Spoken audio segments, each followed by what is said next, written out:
হযরত আনাস ইবনে মালিক হতে বর্ণিত রাসূলুল্লাহ সাল্লাল্লাহু আলাইহি ওয়াসাল্লাম ইরশাদ করিয়াছেন, আযান এবং ইকামতের মধ্যবর্তী সময় দোয়া রদ হয় না, ফেরত আসে না। যা দোয়া করা হয় কবুল হয়, অর্থাৎ কবুল হয়ে যায়।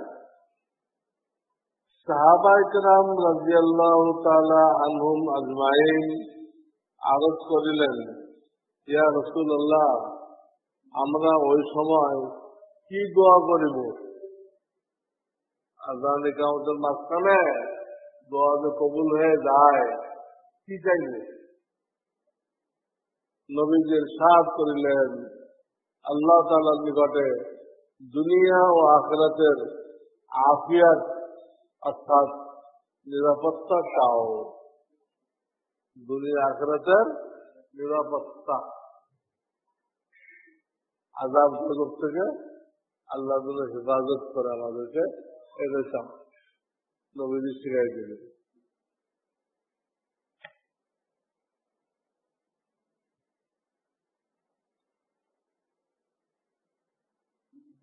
পাত্রপক্ষ কর্তৃক কোন বাধ্যবাধকতা আরোপ করা ছাড়া যদি পাত্রীপক্ষ বিয়েতে আত্মীয় ও অন্যদের দাওয়াত দেয়, তাহলে জায়েজ হবে কিনা? না, যদি শর্ত করে নাই, কিন্তু এইটা দেখায় আর 10 জনে শর্ত করবে, তো ভুল জিনিস তো চালু হয়ে গেল। গোসলের পূর্বে ইস্তিনজা করে যদি পানি বা কুলুক না নিয়ে গোসল করে, তাহলে হবে কিনা? পানি বা কুলুক না নিলে হইতে পারে আপনার কতক্ষণ একটু হাঁটাহাঁটি করতে হবে, একটু কাজ দিতে হবে, যাতে পেশাবের কোনো ফোঁটা আসার সম্ভাবনা না থাকে। তার থেকে ভালো ফরজ গোসলের আগে যে পেশাব করে ওরা ঢিলা কুলুক ব্যবহার করা, এটাই ভালো। এহরাম অবস্থায় ভুলক্রমে কেউ টুথপেস্ট ব্যবহার করে ফেললো, তাকে কি দম দিতে হবে? দম দিতে হবে না। দম তো 400 রিয়াল বকরির দাম, সে 20-50 রিয়াল গরিবদেরকে সৎকা করে দিবে। সৎকা সামনে ইচ্ছা করে টুথপেস্ট ব্যবহার করবে না। কোন শ্রেণীর ভিক্ষুকদেরকে দান করলে দান করার যেসব ফজিলত তা পাওয়া যাবে? প্রকৃত ভিক্ষুক, আসলে সে ঠেকা মোড়ে মোড়ে যে পেশাদার থাকে ওটা না।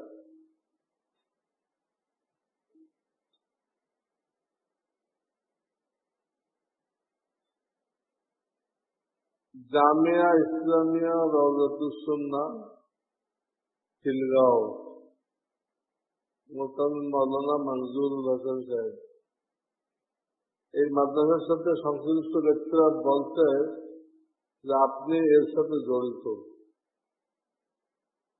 পরামর্শদাতা, কিন্তু আমরা শুনতে পেলাম আপনি এই মাদ্রাসার সাথে জড়িত নয়।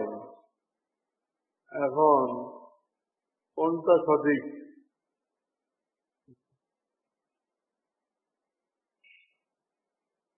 আমার তো এখানে আসা যাওয়া নেই,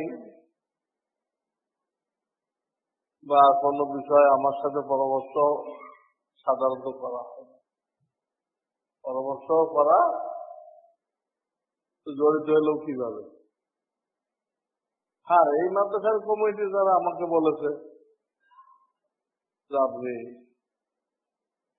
দয়া করে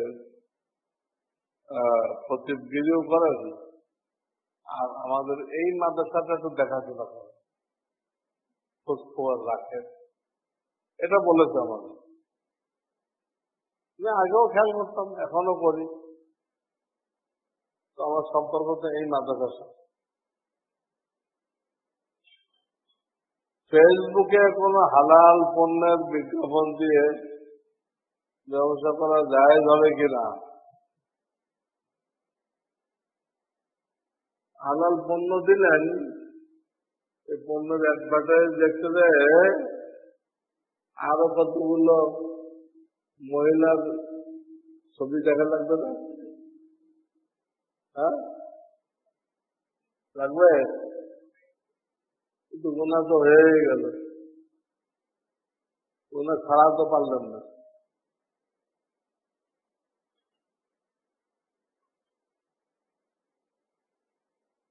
গর্ভ অবস্থায় গর্ভের সন্তানের নিরাপত্তা ও সুস্থতা কামনায় নিয়মিত নামাজ ও কোরআন পড়া ছাড়া আর কোন পন্থা কোনো পন্থা আছে কিনা? নামাজ পড়ে, কোরআন পড়ে, আর কি? আল্লাহ আল্লাহদের জীবনই পড়তে পারে, এতে ওই বাচ্চার তবিয়তের উপরে একটা তাফসীর পড়ে। বাচ্চা যখন পেটে থাকে, মায়ে যদি আল্লাহ আল্লাহদের জীবনী পড়ে, বাচ্চা ওই মেজাজের হয়, এটা বলে। যখন গরু কিনতে যায় তখন বিক্রেতা বলল 2 বছর হয়েছে বয়স। বাড়ি নেওয়ার পরে লোকেরা বলল 2 বছর হয় নাই।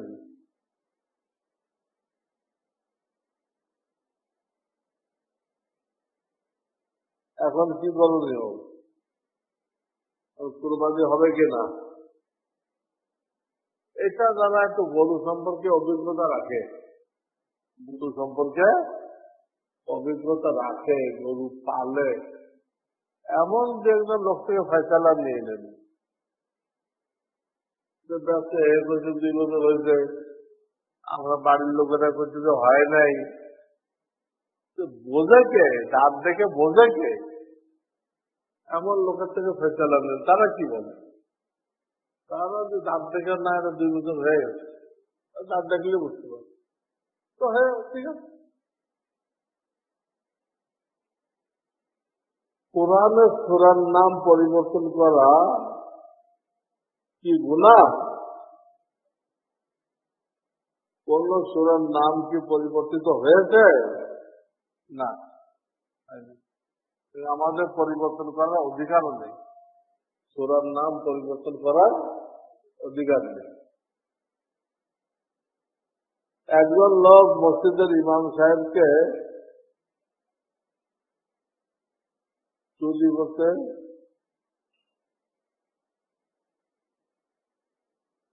না দেখিয়ে লোকটি মসজিদের সভাপতির সাথে বলে, মসজিদের ইমাম একটি চোর। এই কথা 2-3 বার বলেছে। এর মাসলা কি? আর ইসলাম হুকুমত তো নেই।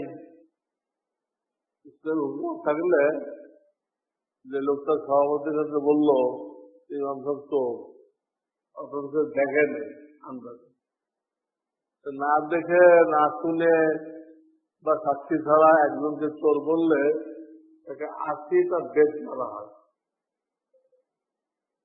ইসলামী হুকুমত থাকলে ওই লোককে 80টা বেদ মারা হয়।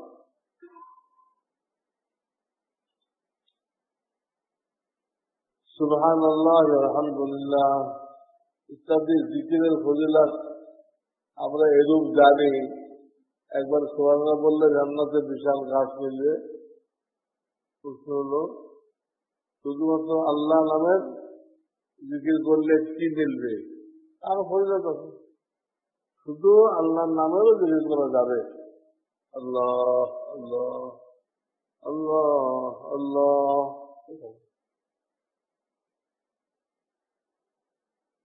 আল্লাহর সাথে গভীর মহব্বত কায়েম করতে হলে কি করতে হবে? নবীজির সুন্নত অনুসরণ করতে হবে। আল্লাহর সাথে সম্পর্ক গভীর করতে হলে কি করতে হবে? এটা কোন আয়াত, কুল ইন কুনতুম তুহিব্বুনাল্লাহ ফাত্তাবিউনি ইউহিব্বুকুমুল্লাহ। যত সুন্নত মানবেন আল্লাহর সাথে সম্পর্ক গভীর হবে। আপনি বলেছেন পেশাদার ভিক্ষুককে ভিক্ষা দেওয়া হারাম, তাহলে পেশাদার ভিক্ষুক আর খাঁটি ভিক্ষুক উপায় কি? খাঁটি ভিক্ষুক হলো আপনার মহল্লার ভিতরে বাস করে, তার অবস্থা সম্পর্কে আপনি মোটামুটি জানেন, সেটি হলো খাঁটি ভিক্ষুক। আর পেশাদার জানে না, এই যে প্রত্যেকের ব্যাংক ব্যালেন্স আছে, প্রত্যেকে ওটাকে তারা একটা ব্যবসা হিসেবে বেছে নিয়েছে।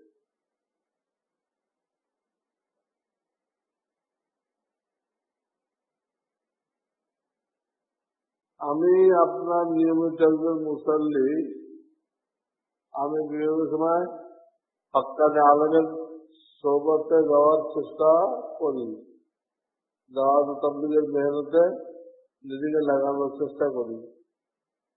অবিবাহিত হওয়ার কারণে বিভিন্ন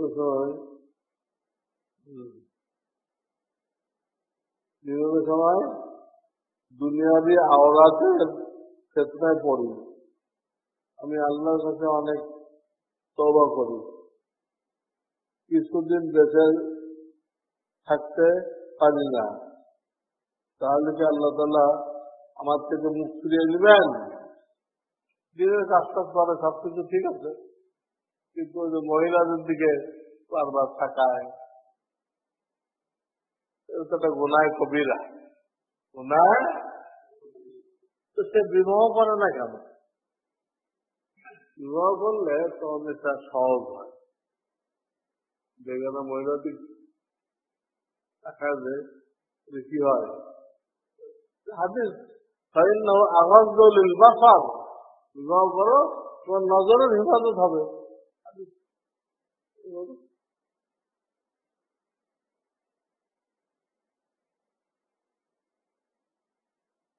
রেডিও টেলিভিশনে অংশগ্রহণ করা ওলামায়ে কেরামের জন্য বা সাধারণ মুসলমানের জন্য হারাম নাকি জায়েজ?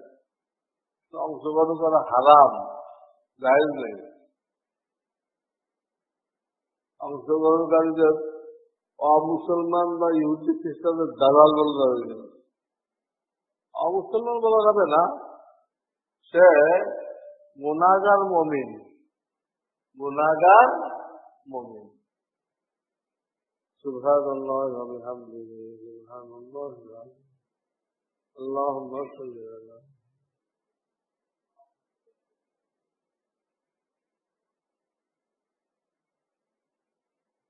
ربنا اغفر لنا ذنوبنا وكفر عنا سيئاتنا